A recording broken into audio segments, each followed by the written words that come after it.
بسم الله الرحمن الرحیم. محترم علماء کرام، ګوره موږ د مورب پنځه قسمونه ووایل. کله چې موږ دا پورې راورسېدلو ماشوم په دې باندې موږ پوه کړو، نو ماشوم ته به دا وایي چې بچې دا پنځه قسمونه چې کومونو ته دې د اعراب ته چې کوم دی نو اعراب بالحرکت وایي.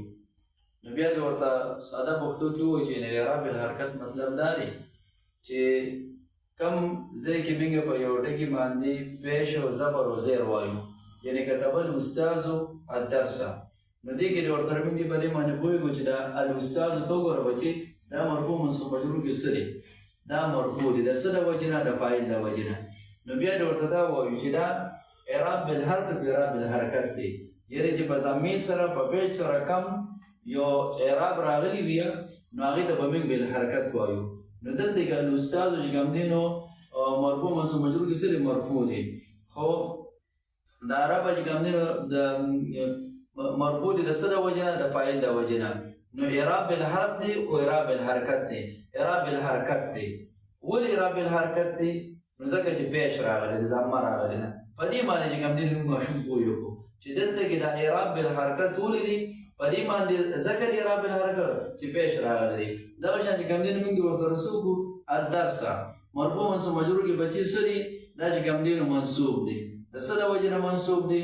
د مفعول به د وجې نه منصوب دی. ها دا راته وایي بچې چې دا اعراب بالحرکت دی او اعراب بالحرف دی. دا اجرا دې ورسره وکړو نو دا اعراب بالحرکت دی. اعراب بالحرکت ولې دی؟ دلته کې کوم دی نو څه راغلی دی؟ یا زبر راغلی دی.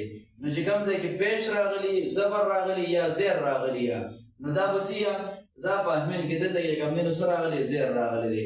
یعنې زما فتحه کسره چې دا په کوم ځای کې راغلی یا دې سره چې کوم اعراب راغلی نو هغه به اعراب بالحرکت وي. نو دلته دې ووایي چې دلته کې څه راغلی دی؟ دلته کې کوم دی نو فتحه راغلی ده، دا څه شو؟ اعراب بالحرکت شو. دغه شان ورسره دې ځای کې مو چې رجلن ووایي بچې دا چې کوم دی نو اعراب بالحرف دی کو اعراب بالحرکت دی؟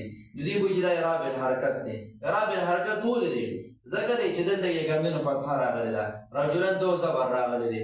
نو چې کوم اعراب و هغه چې کوم دی نو څه سره راغلی په زبر زیر پیش سره راغلی، نو دې ته به موږ څه وایو؟ دې ته به کوم دی نو موږ اعراب بالحرکت وایو.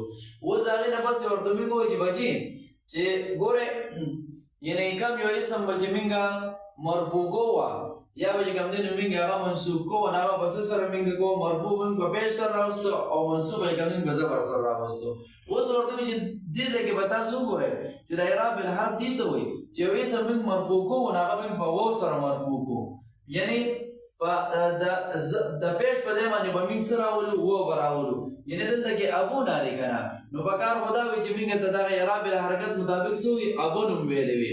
موږ چې کوم دی نو ماشوم ته وایي چې ابون ابن ابن نه بچې ابون ابن ابن په ځای باندې به موږ څه لګو؟ ګورې د پیش په ځای باندې به چې کوم دی نو موږ واو لګو نو دا به څه شي؟ دا به ابو شي. موږ ورسره واو لګو ابو، او د زبر په ځای باندې به چې کوم دی نو موږ څه لګو؟ د فتحې په ځای باندې به چې کوم دی نو موږ الف لګو، دا به څه شي؟ ابا.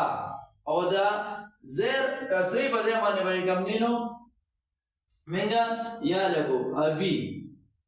نو دې ته څه وایي؟ دې ته اعراب بالحرکت وایي چې کوم مرفوع موږ په واو سره کو، منصوب موږ په الف سره کو او مجرور موږ په یا سره کو، نو دې ته څه ویلی شي؟ دې ته چې کوم دی نو اعراب بالحرکت ویلی شي. نو ماشوم سره چې کوم دی نو څه وکړو؟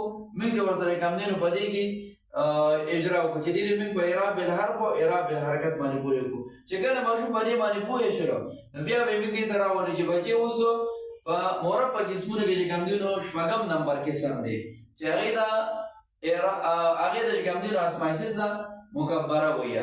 نو بیا دې په دې اسماء ستة مکبره باندې موږ څه وکړو؟ دا ماشوم دی چې کوم دی نو موږ پوه کړو په دې کې دې ورسره څه وکړو؟ اجرا دې ورسره په کوم دی نو هغه وکړو.